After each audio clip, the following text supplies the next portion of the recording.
Chapter 3. Eyes.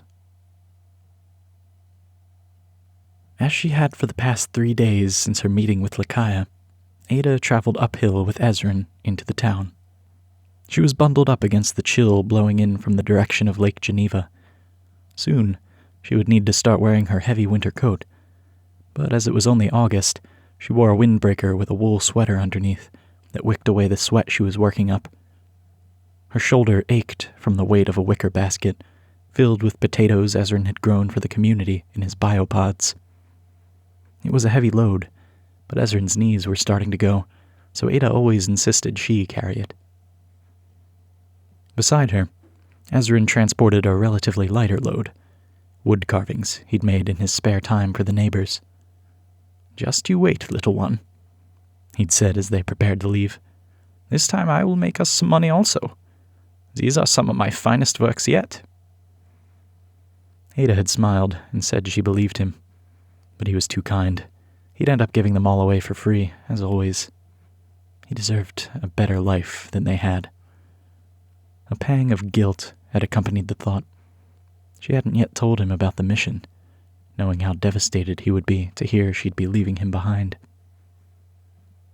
As they crested the hill leading to the town square, a powerful gust of wind bit right through Ada's unzipped jacket and sent her stumbling forward. 5 misshapen, scrawny potatoes tumbled into the icy dirt.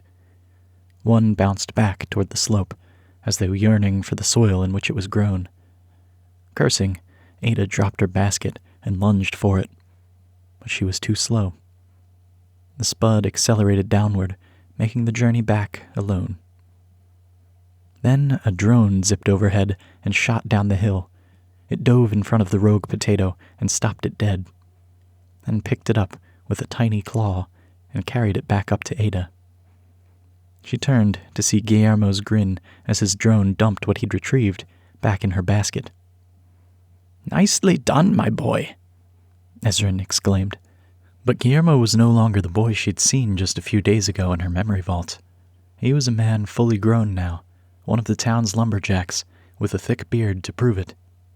Whereas Ada grew her hair long to cover the scar from her augment surgery, Guillermo kept his head shaved around a metal patch, an external antenna to provide better connectivity to the other nodes in the chain. He had a far-off look when she met his eyes, like he was giving more attention to piloting his drone than to the people around him. "Ada comes out of the woodworks for a 3rd day in a row," Guillermo said.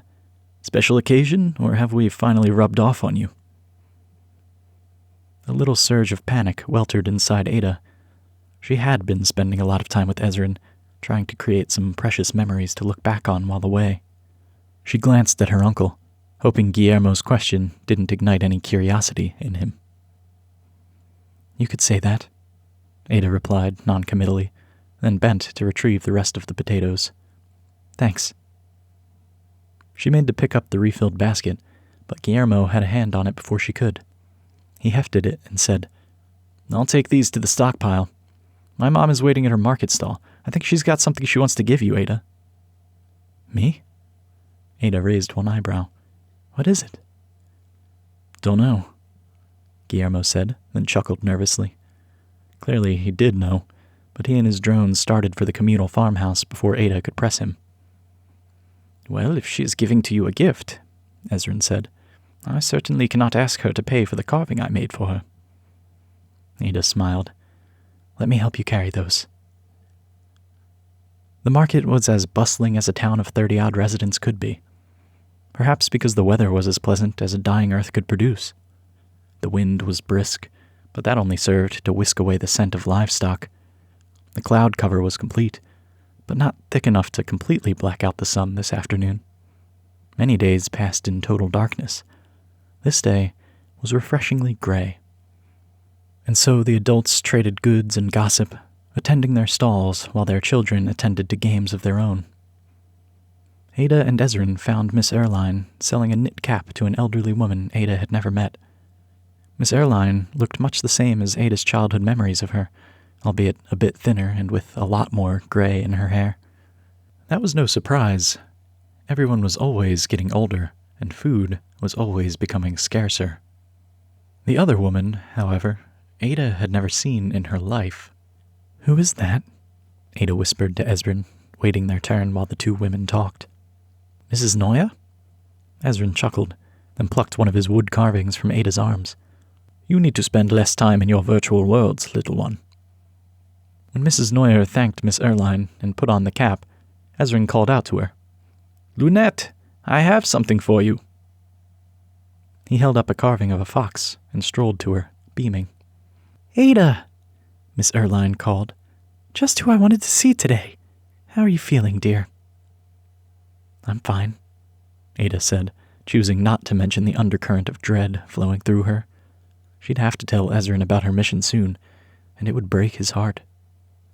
"Just spending time with my uncle while I can." That had come out before she could catch herself. "Oh, don't you worry about him." Miss Erline eyed Ezrin dreamily, not hiding her admiration one bit. Somehow, Ezrin never seemed to notice it. "He may be getting older, but he's got the heart of a bear. He's got his best days ahead of him, I expect." Ada forced herself to breathe, stomach churning. "Guillermo said you had a gift for me?" "That's right." She ducked down and started rummaging noisily, then said, "Put those carvings down, would you? Ezrin can sell them from my stall today." Maybe that was a good idea. If Ezrin spent more time with Miss Erline, Ada's leaving wouldn't be so bad. At least she would know she wasn't leaving him to be alone all the time. She was carefully arranging Ezrin's carvings when Miss Erline evidently found what she was looking for. She popped up, hiding something behind her back. "Now, don't get mad at Guillermo for telling me." Ada stiffened. "Telling you what?" Miss Erline sighed, then revealed a nearly perfect recreation of the stuffed dodo Ada had lost when she was a child. When they were younger, Ada and Guillermo had exchanged photos of their families from before the war. Guillermo must have been keeping it all this time. "I hope you like it." Miss Erline wrung her hands. "I couldn't get the cotton, so it's synthetic wool, but I tried to match the photo Guillermo showed me stitch for stitch. I know it's not the original, but..." She held it out. Ada hesitated, fearing it would stir up her traumatic memories. Instead, it brought images of her parents' smiling faces to mind, and brought tears to her eyes that began flowing in earnest. She reached out and took it in both hands, then clutched the dodo against her chest. It felt different, but it was close enough. "Thank you," Ada sobbed. "Oh dear, come here." Before she knew it, Miss Erline had rounded the stall and embraced Ada. She felt like a little girl again, in the arms of her mother. Ada closed her eyes and hugged her back. "Is everything all right?" Ezrin asked. "Better than all right," Ada said, wiping her eyes. Then she hugged her uncle too. Ezrin hesitated, apparently surprised, but then squeezed Ada close. She loved him like a father, and knew he loved her like the daughter he'd never had. And for just a moment, she let all her worries and fears fade into silence. After spending the day giving away wooden carvings with Ezrin and Miss Erline, Ada returned to her room and entered the chain. She opened the presentation sent by the St. James Unity in the public vote and went over it several times. Each time she looked at it, she gleaned new details. It had been a chain-wide vote, meaning every citizen in the chain had been notified of the motion, unless they'd delegated their vote to someone else. Most motions in the Ledger of Edicts included only those directly impacted by the results. That way, small problems could be solved by small groups of people with a stake in the outcome, and the number of voters could scale up as the problem increased in severity. The arrival of a rogue planet with potentially dangerous intelligent life was a huge problem indeed, so the size of the voter pool didn't surprise Ada. That didn't stop her from continually being shocked at the number of people who had voted to send her on the mission. 13 billion votes had been cast, each ranking that person's top 5 preferences. Ada received the top spot, with nearly 7 billion votes in her favor. She found a crowd simulator in the chain and tried to visualize how many people had suddenly become aware of her existence. When the input was set to 100, it felt like a big crowd. When set to 1,000, it began to overwhelm her. She set it to 100,000, and the room transformed into a massive stadium, filled to the brim and roaring with sound. The number was already incomprehensible, and this was less than 0.1% of the voters. Ada skipped right to 7 billion, and the program hitched for a few seconds before giving up and zooming out to show the entire Earth, as if that would be helpful. Instead, it made her feel that the entire planet was just trying to send her away to be swallowed by the open maw of space. She tamped down that little voice of anxiety. The simpler explanation was what the Unity had said, that she'd been chosen for her competence and, of all things, her eagerness. That realization threatened to inflate her ego if she didn't keep it in check. It also meant all those people were counting on her to succeed, placing their trust in a total stranger. Nothing good would come from thinking about that, so Ada went back to scouring the mission details for anything that might help her. The report included so many fine-tuned points: the specifications of the rocket and crew capsule, the distance to be traveled by the ship, the weight of food and oxygen required to sustain the crew for the entire mission. Yet, there was one detail glaringly missing from the report. When would the mission begin? Ada had run the calculations so many times she knew them by heart. Advancement of rocket technology had essentially halted since the energy crisis began. So with the rogue planet being between 4 and 6 astronomical units from Earth, depending on the date, the journey out would take more than a year to complete. She checked the charts, and the next closest approach would be in November of next year, just over 14 months away. So Ada assumed they were aiming for the next launch window. That would give them another 2 years before the planetary orbits synced up again, plenty of time to complete an extensive training regime. And extensive it would be. Ada couldn't begin to guess how many regulations they would be subject to. Everything from energy restrictions to quarantine protocols to learning the ins and outs of the spaceship in case of emergency. The list went on and on. That gave her some comfort. This might be a high-risk mission, but at least they wouldn't have to rush it. They'd have the time to do it right. Still, why did she have to do all this guesswork?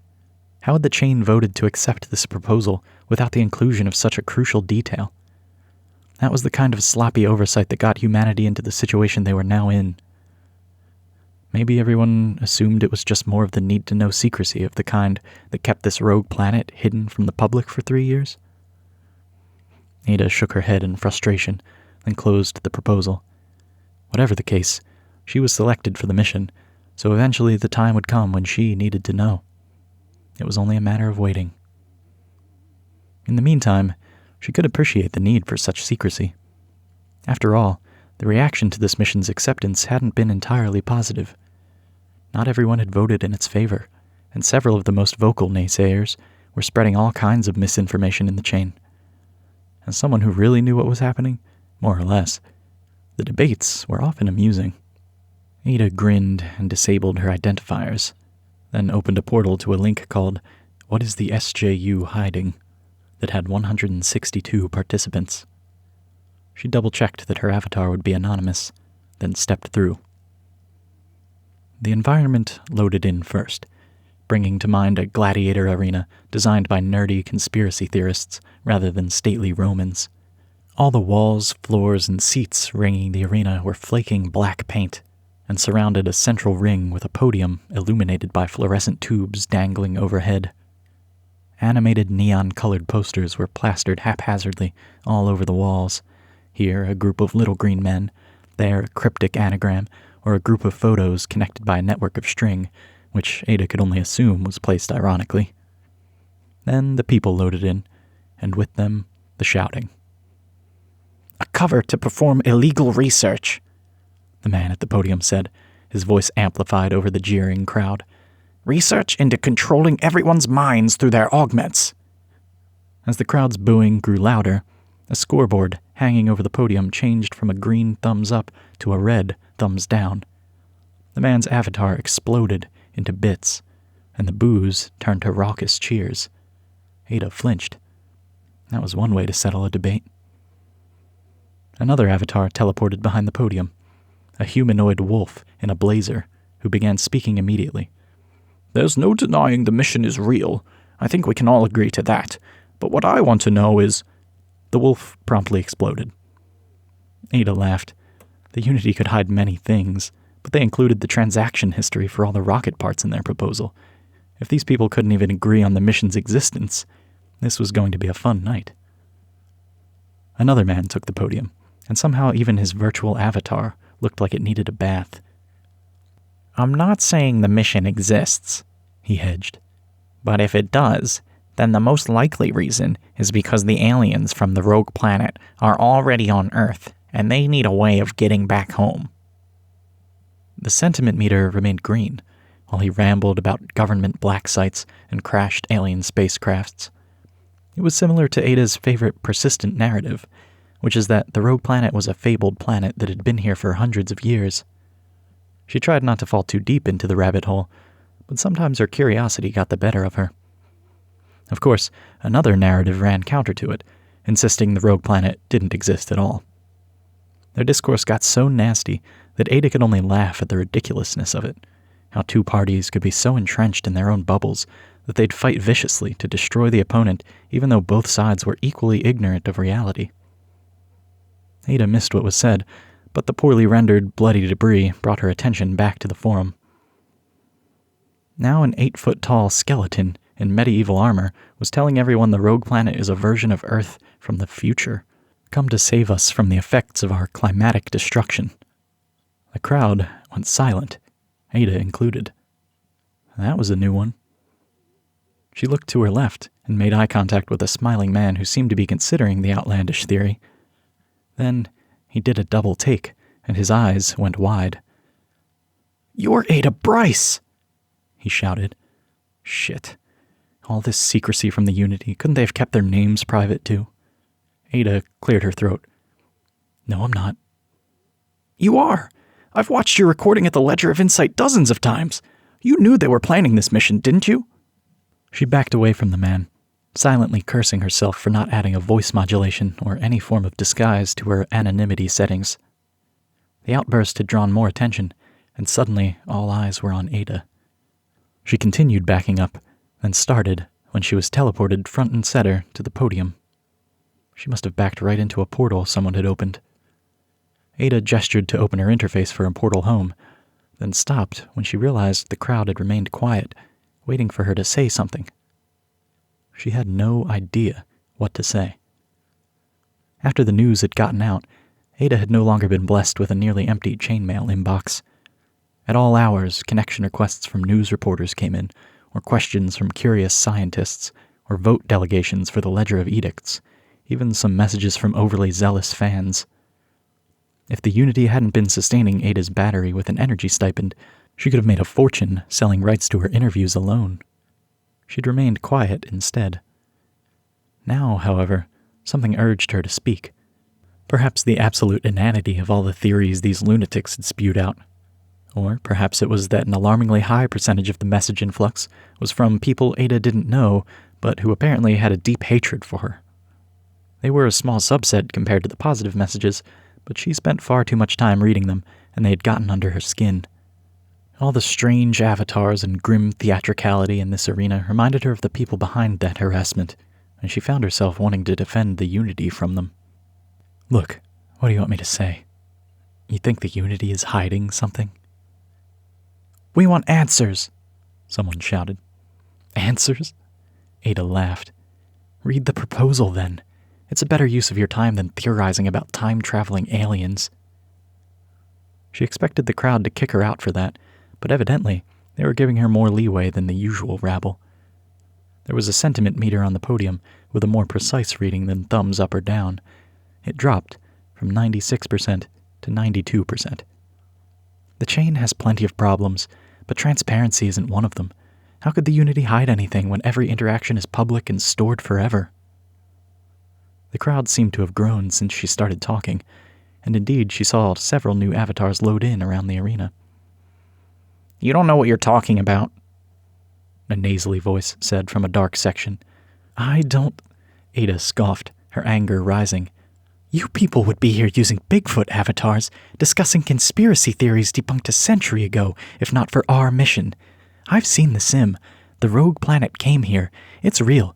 I'm going on this mission while you all stay here in your sad little debate club. She was met with a mix of outrage and laughter, and the sentiment meter dropped again to 67%. Go die there. Oh yeah, Ada sneered. Real creative. She'd read much worse in her inbox over the past few days. People hoping the rocket would lose power and doom her to a slow death in the cold vacuum of space. People threatening her because they were far more qualified, and she had only been selected out of some misplaced sense of pity.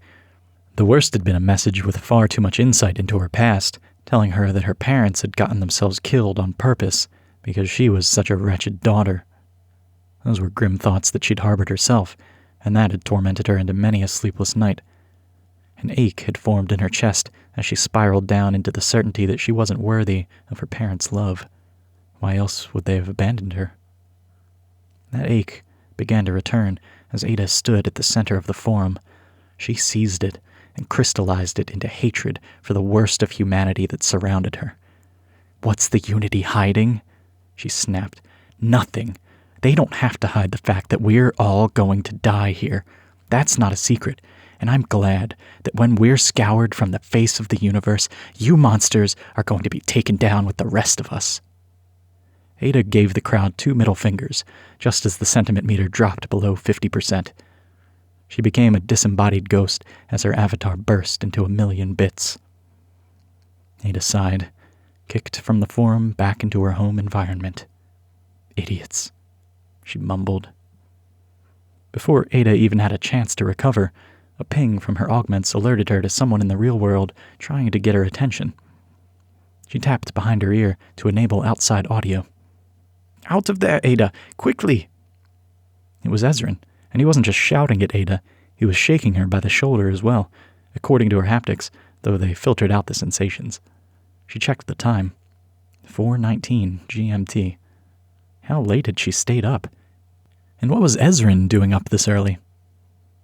Ada took a breath to steel herself, then set her augments and haptics to heads-up mode. The light of her home environment faded out as the darkness of the real world flooded in. Past the overlays of her augments, Ezrin's face hovered above her, lit by a candle he held aloft in his left hand. He'd stopped shaking her. He must have noticed her eyes coming into focus, a telltale sign that someone had left the virtual world behind. What is it? She asked, standing from the chair she'd been sitting in for the past 14 hours. Had it really been that long? The groan of her knees and the soreness in her neck told her she wasn't mistaken. You're not going to believe this, little one, Ezrin said. Not unless I show you. Come, come. Sure, she said.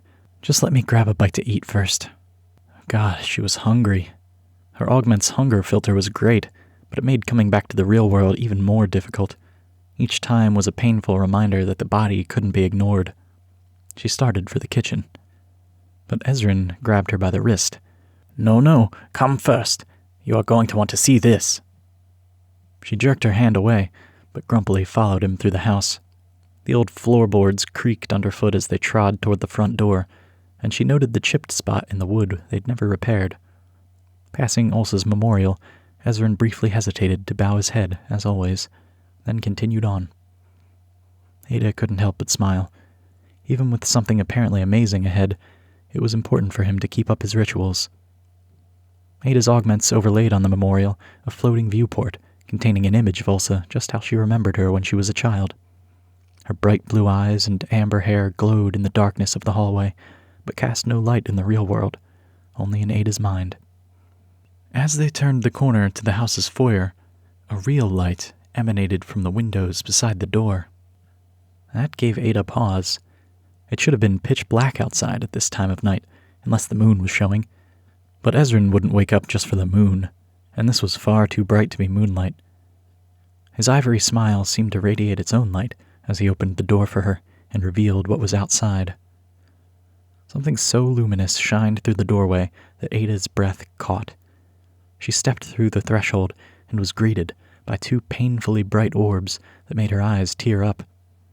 They dimmed as she looked on, and the starry sky faded into view above the mysterious sources of light. But that was an illusion, another overlay from her augments. Ada wanted to see this unfiltered.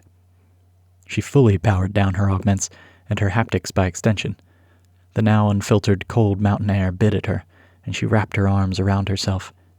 The false beauty of the night sky was replaced with the pitch black of clouds, and the two orbs regained their full brilliance.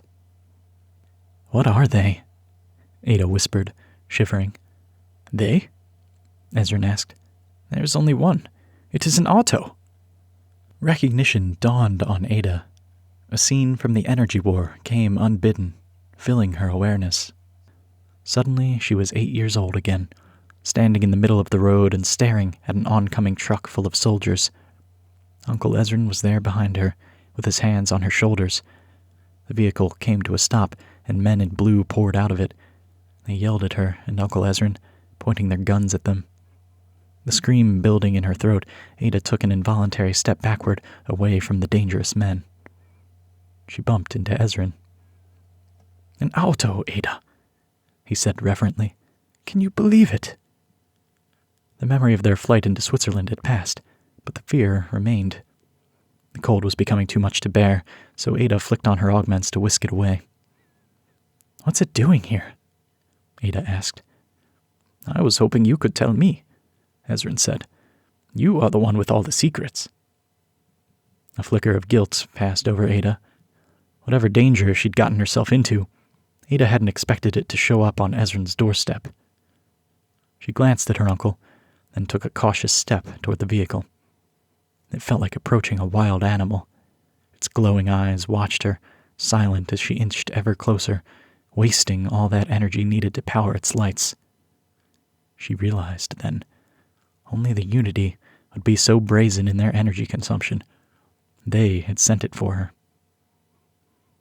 When she rounded the auto and was freed of the obstructing glare of its headlights, the vehicle's full shape finally revealed itself. It looked nothing like the trucks she had seen during the war. The auto only came up to her shoulder height, and it was sleek, built to be aerodynamic. There were no windows, save for a black windshield in the front. It didn't seem to have any doors either. The entire thing looked to be one solid piece of brushed steel with 4 rubber wheels attached. Ezran joined her. "I have never seen one like this," he said. "How did it get here, anyway?" Ada asked. The road leading up to their house on the mountainside was poorly maintained, pitted by holes and often treacherously icy. Anytime she and Ezran needed something, they walked uphill into town. They never had reason to descend the mountain. Ada didn't even know the path, yet somehow the auto had found it, navigating the difficult, snowy terrain.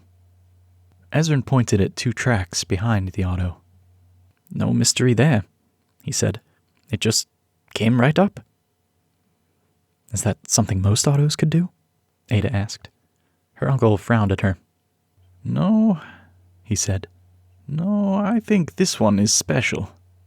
An alert appeared in Ada's heads-up display, notifying her of a new message in her inbox. She hesitated. This wasn't a coincidence. "I think we're about to find out what this is doing here," she said. Ezran raised an eyebrow at her. "Hmm?" "New message," she said, and opened a chainmail viewport in her display. "It's from Constance St. James." Ezran's mouth fell open. "The Constance St. James? What does she want with you?" Even though he recognized the name, Ezran clearly still had no idea what was going on. No idea that Ada would be leaving him. Everything was happening too fast. She promised herself she would explain everything to him before she left. She thought she would have more time, but at the moment it would have to wait. This needed to be dealt with first. The instant she opened Constance's message, the auto released a rush of air and slid open a hidden door in the side of the vehicle. "Get in," the message read. Ada jumped back from the sudden movement. Was she being watched through some camera the vehicle was equipped with? She felt like she was being abducted again, in real life this time. Was this how the Unity operated? The mission was important, sure, but some sort of forewarning would have been nice. And if she set foot in that auto, it might be a long time before she got to see Ezrin again. Her poor uncle had already lost too many people who never got to say their goodbyes. So she touched a finger behind her ear and composed a response to the message. "I'm not ready to leave yet," Ada said under her breath. Her augments transcribed the words into text and sent off her reply. The door to the auto shut, joining seamlessly with the rest of the vehicle. For a moment, she expected it to roll away down the mountainside, an opportunity squandered. Then another message alert popped up. "You have 10 minutes. Ada clenched her fists. 10 minutes, or else what? She'd received more votes than anyone else, even Constance St. James herself.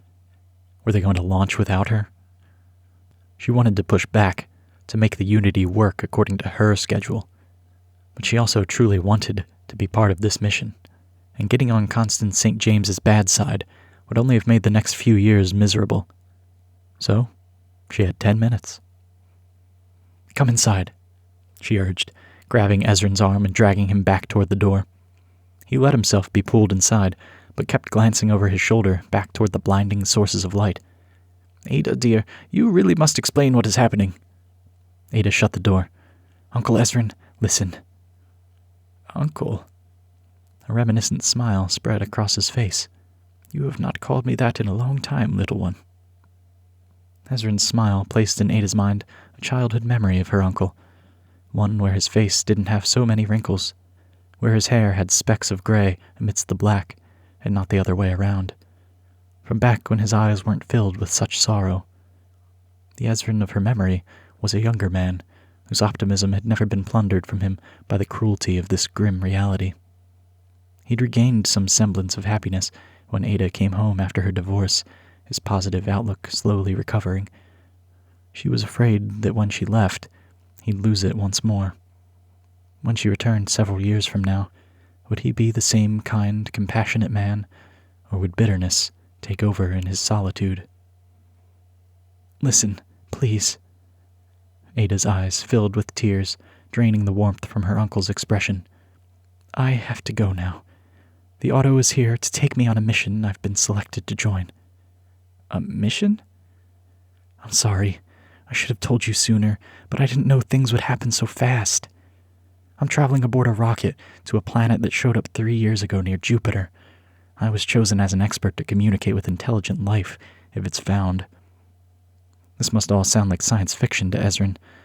His days consisted of tending the crops in his biopods, making wood carvings, and reading old books. It was as if those with augments and those without lived in two entirely different realities. In Ezrin's, the solar system was just as it had been for the past 4 billion years.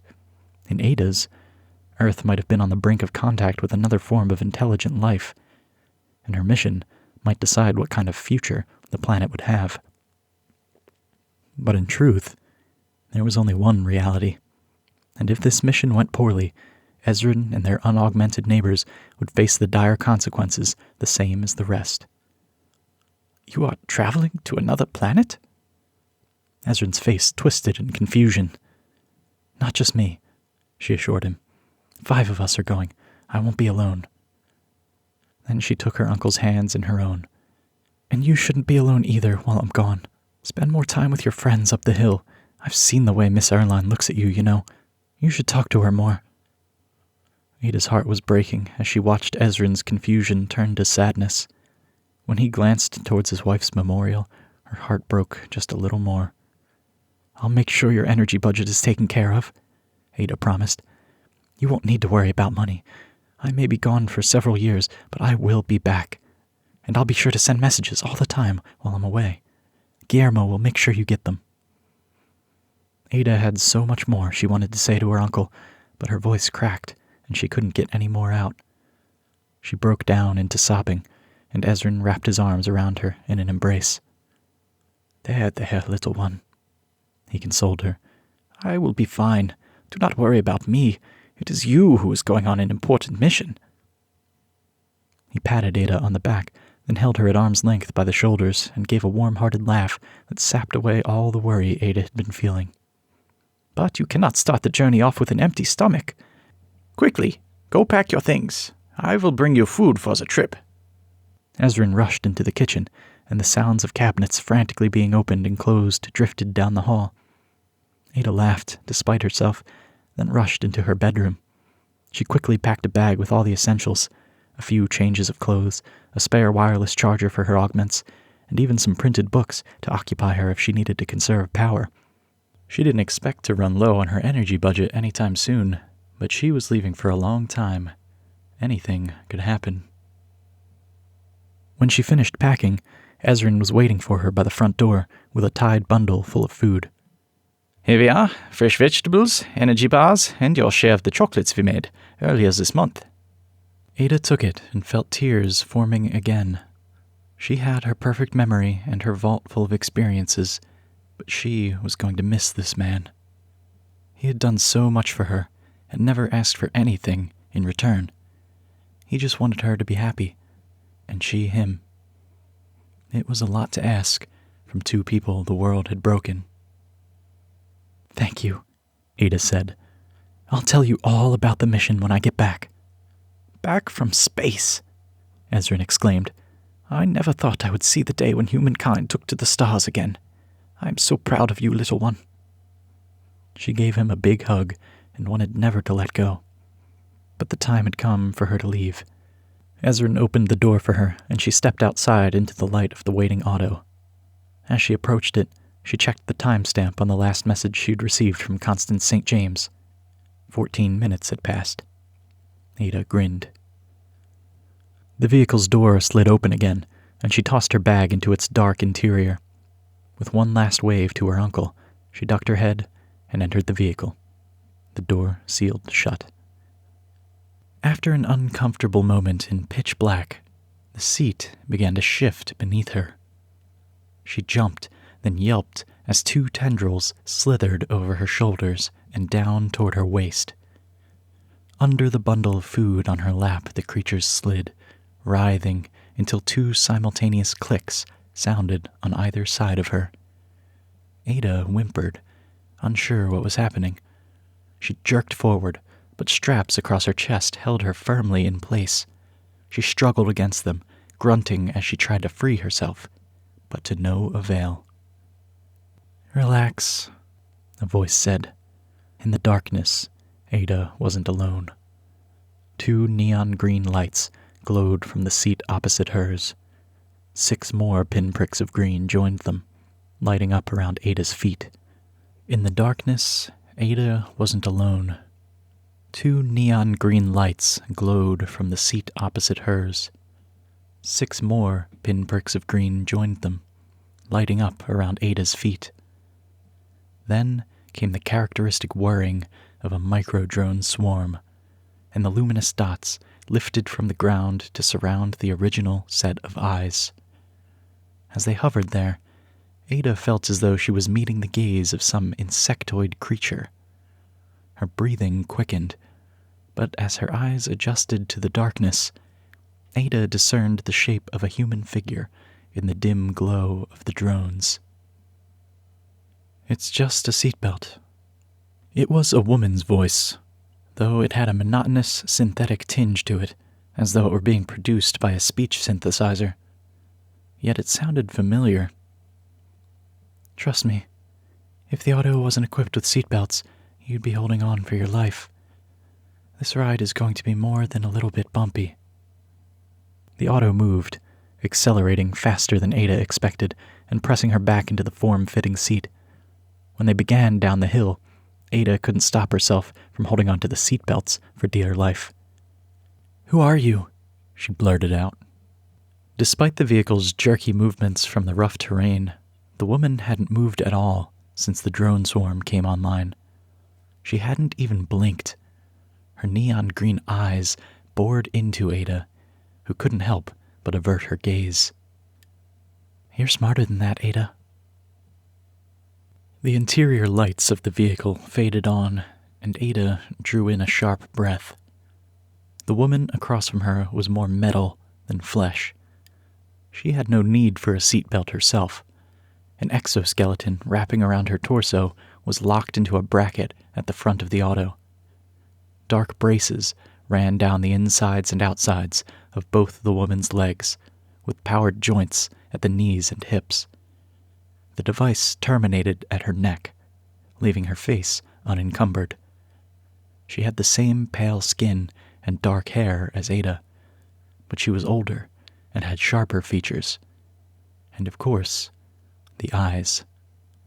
They changed to a pale red as Ada examined the person across from her. Infrared shows your heart rate has increased by 15%.